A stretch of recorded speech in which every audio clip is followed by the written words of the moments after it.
서울의 다양한 생활 정보들을 모아서 전해드리는 쇼미더 서울 시간입니다. 오늘 이 시간 수요일마다 항상 저희는 문화에 대한 이슈를 다루고 있는데요. 김원식 평론가와 함께합니다. 안녕하세요. 네, 안녕하십니까. 예, 크리스마스 이야기를 준비해 오셨다고 했는데 네. 크리스마스 특별한 계획 있으세요? 저는 무계획이 계획입니다. 예, 이런 분들 굉장히 많을 거라고 생각을 합니다. 예, 정말 네. 싱글들 같은 경우는 굉장히 좀 그 가슴 아픈 그런 시기가 또 크리스마스가 아닌가 생각을 하는데 일단 크리스마스와 관련된 얘기 어떤 얘기인지 화면을 먼저 보실까요?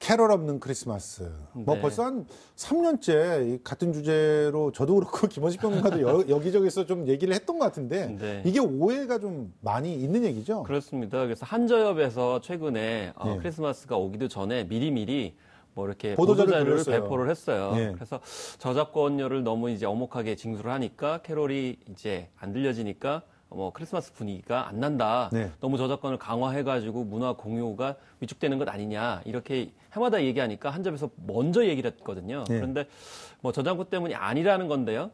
사실은 너무 이제 엄혹하게 하니까 지레짐작한 것도 사실상 있습니다. 있긴 그런데 있죠. 예. 그렇습니다. 이제 구체적으로 보면 전통시장 같은 경우에는 캐럴을 마음대로 트셔도 전혀 이제 제기하지 않는다 이렇게 이제 밝혔고요. 예. 저작권 문제도 약간 좀 자세하게 보면 이 70년까지만 이제 보호를 하기 때문에 70년이 지난 캐롤 같은 경우는 마음대로 트셔도 됩니다. 그렇죠. 그리고 뭐 그 이후에 지난 그런 캐롤 같은 경우는 이제 거룩한 밤 고요한 밤 뭐 이런 노래라든지 이런 것들은 가능하고요. 또 캐롤 중에서도 원 저작자를 알 수 없는 경우에는 맞아요. 마음대로 트셔도 된다라는 거죠. 그렇죠. 그리고 보통 그러면 우리가 말하는 네. 전래 민요 뭐 이런 식의 캐롤들 그렇습니다. 그런 건 뭐 아무렇게나 틀어도 됩니다. 네. 그리고 다만 이제 특정한 사람들이 그걸 편곡했거나 이랬다면 그 버전을 쓸 수가 없을 뿐이죠. 그렇습니다. 이제 일종의 클래식으로 가면 갈수록 예. 상관이 없는 경우가 그렇죠. 많이 생길 수 있고요. 그러면 구체적으로 매장을 보게 되면 우리가 이제 50제곱미터 미만, 그러니까 약 한 우리나라 단위 치수로 보면은 15평 미만인 경우에는 예. 마음대로 트셔도 됩니다. 근데 그러니까 거의 대부분의 그 소자영업자들이 다 50평 그러니까 이 15평 미만이잖아요. 그렇죠. 그래서 한 40에서 한 50% 정도를 차지를 하거든요. 예. 그렇기 때문에 우리가 길거리에서 소규모 점포들이 상당히 많이 있어서 웬만한 곳은 그냥 거리에 트셔도 상관이 없고요. 예. 또 종교시설 같은 경우도 많이 트셔도 돼요. 예. 그런데 다만 이제 종교시설 내에 있는 카페 같은 경우에는 좀 규모에 따라서 저작권료를 몰아내기 때문에 그 점은 이제 생각을 해야 됩니다. 그래서 대체적으로는 사실 관계가 없다라고 이제 볼 수가 있는 거죠. 사실은 뭐 캐럴이 거리에서 사라진 이유가 저작권 때문이라고 보는 것은 여러 가지로 조금 억지가 좀 있는 것 같은데 이런 건 있어요. 유명 가수들이나 혹은 뭐 옛날엔 개그맨들도 굉장히 그 캐럴 음반들을 많이 냈잖아요. 근데 이런 모습들은 좀 사라진 거 아닙니까? 그렇습니다. 그래서 예전에는 개그맨들 80년대까지만 해도 뭐 심영래 씨라든지 예. 뭐 김한국 씨, 김미화 씨가 부부 캐롤 이렇게 만들어낸다든지 좀 예. 인기가 있으면 반드시 연말에는 이렇게 크리스마스 캐롤을 발매하는 것으로 그렇게 대체로 갔었는데 그것이 90년대 들으면서 좀 약간 사라진 점이 있죠. 예. 대체로 90년대 일어나게 되면은 주로 유명 가수들이 겨울 이야기를 중심으로 해서 뭐 예를 들면 DJ DOC의 겨울 맞아요. 이야기라든지 새로운 그냥 네. 음원을 창작을 해서 내잖아요. 캐럴이 아니라. 그렇습니다. 네. 강수지의 혼자만의 겨울 그래서 굳이 뭐 크리스마스 이야기가 아니어도 이제 크리스마스 시즌에 선을 보이는 그런 형태였습니다. 그러다가 이제 2000년대 들어서면서 아이돌이 많이 이제 등장을 하게 되죠. 그러면서 시즌송이라는 단어가 나오게 맞아요. 됩니다. 그래서 이번 연도에도 시즌송들이 참 많이 나왔습니다. 예. 그래서 뭐 기획사들이 주로 뭐 소속사 이 가수들을 이제 단체를 모아가지고 다 들어볼 수 있는 단체곡, 뭐 스페셜 앨범 이런 형태로 많이 이제 갔고요. 또 음원 시장이 확장을 하게 되면서 싱글 음원들이 2010년대 이후로는 폭발적으로 증가하기 시작했습니다. 네. 그러니까 굳이 뭐 스페셜 앨범처럼 볼륨을 크게 해가지고 뭐 시즌송을 마련하는 것이 아니고 아예 한두 곡 정도를 묶어가지고 하거나 네. 멤버를 교차적으로 이제 묶어가지고 만드는 등 주로 이 음원 시장에 맞게 이제 시즌송이 나왔는데 이것도 결국에는 옛날에 우리가 생각하는 크리스마스 캐롤 개념은 아니고요. 그렇죠. 계절송의 개념이 더 강한 측면이 그러니까 있죠. 결과적으로 캐롤을 잘 안 만든다는 거예요. 그 네. 고전적인 의미의 그 캐롤은 그 실제로 음반사나 이런 데서 안 만들기 때문에 틀만한 것들이 없고, 그리고 또 정말 옛날 캐롤들을 갖다가 틀자니 분위기가 안 나고 새칭 뭐 좀 시끌벅적하고 그런 느낌들 뭐 그러기 위해서는 뭐 방탄소년단 걸 트는 게 낫잖아요. 그렇습니다. 겨울에도. 그래서 예. 이거는 사실 저작권 문제는 좀 약간 좀 더 생각해 볼 필요성이 있는데요. 예. 리메이크라는 방식이 있죠. 그렇기 예. 때문에 예전 캐롤이라 하더라도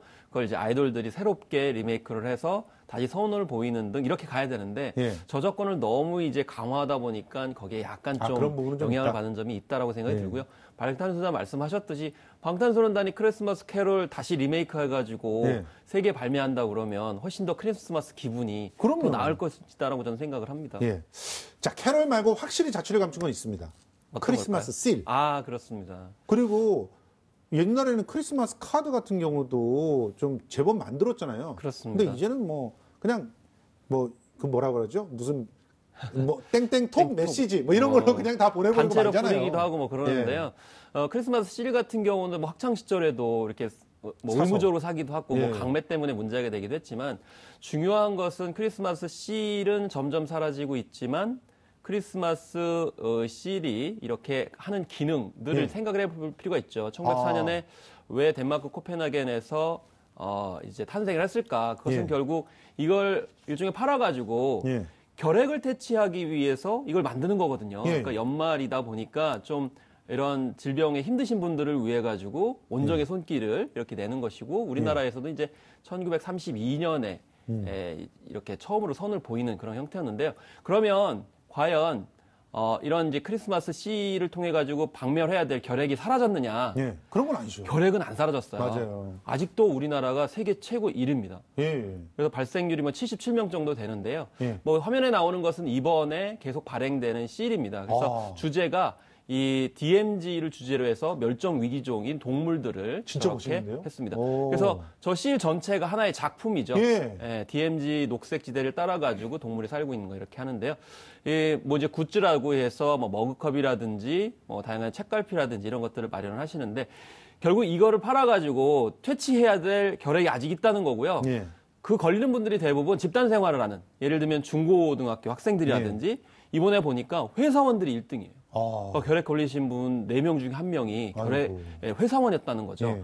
그러니까 얼마나 아직도 우리 노동자, 특히 이제 샐러리맨조차도 예. 결핵에 노출될 정도로 이렇게 이제 심한 노동을 하고 있다는 생각이 드는 거죠. 왜냐하면 이 결핵이 심한 스트레스를 받아가지고 면역력이 맞아요. 떨어질 때 이 결핵이 침투하거든요. 그러니까 잘 먹고 잘 쉬면 그리고 편안한 생각을 갖고 있으면 결핵이 발붙이지 못한다는 거잖아요. 네, 그래서 후진국병이라고 얘기를 하는 건데 예. 우리나라가 지금 아직도 후진국병인 결핵 발병률이 1위라는 점, 예. 라트비아가 2위고요, 멕시코가 3위예요. 그러니까 예. 우리가 어떤 것을 선진화해야 될 것인가 이런 예. 것들을 생각해볼 필요가 있는 거죠.